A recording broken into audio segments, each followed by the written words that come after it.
नमस्कार शेतकरी मित्रांनो, आज आहे 31 मे आणि आजपासून राज्यामध्ये पावसाची सक्रियता वाढणार आहे। या संदर्भाची डिटेल माहिती आपण शॉर्टकटमध्ये समजून घेणार आहोत। तेव्हा आपण व्हिडिओ शेवटपर्यंत नक्की बघा, व्हिडिओ लाईक करा, व्हिडिओ शेअर करा। तत्पूर्वी आपण मागच्या अंदाजातील जर संदर्भ बघितला तर 29 तारखेचा उल्लेख केलेला होता। काही न वाटेल, काही अपेक्षित वातावरण निर्माण झालं नाही। तर बघा मित्रांनो, आपण व्हिडिओ जर पुन्हा बघितला तर जसं आपण पुढे जाऊ तशी पावसाची सक्रियता वाढण्याचा अंदाज दिलेला होता। काल 30 तारखेला देखील संपूर्ण राज्यामध्ये आपल्याला मान्सूनचे ढग आलेले बघायला मिळाले होते। हे इंडिकेटर आहे की लवकरच पावसाची शक्यता निर्माण होईल किंवा लवकरच मान्सून येण्याचा अंदाज आहे। तर आज 31 मे, उद्या 1 जून, 2 जून, 3 जून, 4 जून, 5 जूनपर्यंत राज्यामध्ये चांगल्यापैकी पाऊस सक्रिय बघायला मिळेल। काही ठिकाणी हा जोरदार ते मुसळधार बरसणार आहे, ज्यामध्ये पश्चिमेकडील जो विदर्भ आहे, बुलढाणा, अकोला, वाशिम, अमरावती, यवतमाळपर्यंत काही ठिकाणी जोरदार ते मुसळधार नद्यांना पाणी देखील काही भागामध्ये येऊ शकतं। त्यानंतर मुख्य प्रभाव याचा छत्रपती संभाजीनगर, जालना, बीड, परभणी, हिंगोली, नांदेड, लातूर, धाराशिवपर्यंत देखील जोरदार ते मुसळधार नद्यांना पाणी येण्याची शक्यता यासह गारपिटीचा देखील अंदाज मराठवाडा असो किंवा पश्चिम विदर्भापर्यंत असणार आहे।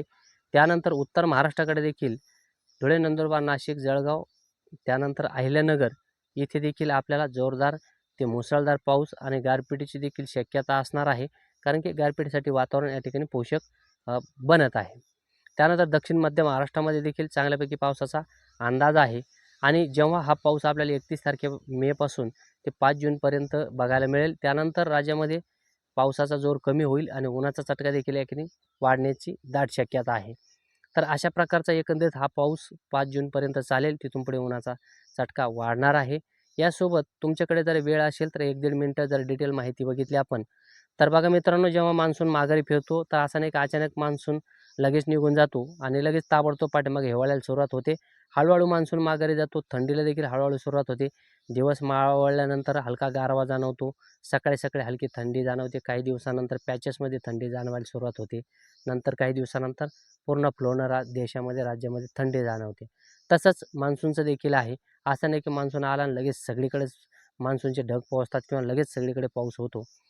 हे पावसाचे ढग जे असतील ज्या ठिकाणी पोहोचतात पॅचेसमध्ये, त्याच ठिकाणी जोरदार पाऊस बघायला मिळतो।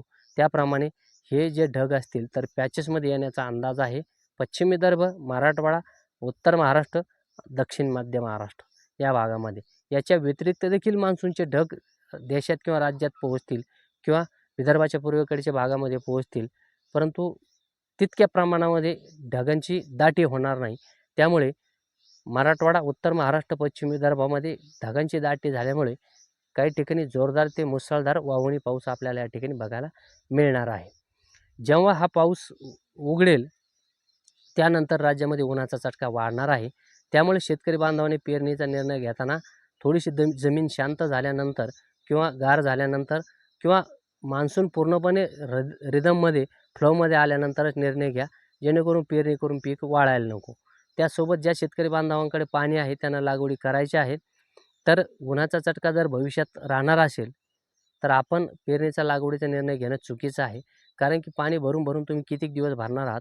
आज पाणी भरलं तर उद्या ते पुन्हा पाठीमागं पाण्यावर येणार आहे, कारण की वारा आणि ऊन या ठिकाणी जास्त असल्यास खूप पाणी या ठिकाणी द्यावे लागतात पिकांना आणि इतके पाणी देऊन नंतर जर पाऊस आला तर आपलं पीक पिवळं पडतं किंवा लालसर या ठिकाणी होत असतं, त्यामुळे ते देखील नुकसान आहे। अशा वेळेस हवामानाची जर आपण संपूर्ण लांबचा अंदाज जर समजून घेतला की काही दिवस पाऊस आहे, त्यानंतर उन्हाचा चटका वाढेल, तर थोडं थांबायला पाहिजे। कारण की आपण जेव्हा लागवडीच्या पाण्यावरती निर्णय घेतो, 2 ते 3 पाणी किंवा 1 पाण्यापर्यंत 2-3 पाण्यापर्यंत दिल्यानंतर जर पाऊस येणार असेल तर त्याचा आपल्याला अतिरिक्त फायदा मिळतो। अशा वेळेसच हा निर्णय घेणं योग्य आहे, कारण की जून महिन्यामध्ये हवामान विभागाने देखील सरासरीपेक्षा कमी पावसाचा अंदाज सांगितलेला आहे। आपण देखील आपला 30 मार्च रोजीचा अंदाज असो किंवा 2-3 दिवसापूर्वी जो अंदाज दिलेला आहे, त्यामध्ये देखील जून महिन्याचं मध्ये चांगल्या पावसाची शक्यता कमीच वर्तवलेली होती आपण, म्हणजे अभ्यासू अंदाजच तुमच्यापर्यंत पाठवलेला होता। त्यामुळे ही संपूर्ण जी माहिती दिलेली आहे त्यानुसार आपण निर्णय घ्या। अपेक्षा करतो संपूर्ण माहिती तुम्हाला समजली असेल आणि तुम्ही संपूर्ण व्हिडिओ बघितला त्याबद्दल तुमचे मनापासून धन्यवाद।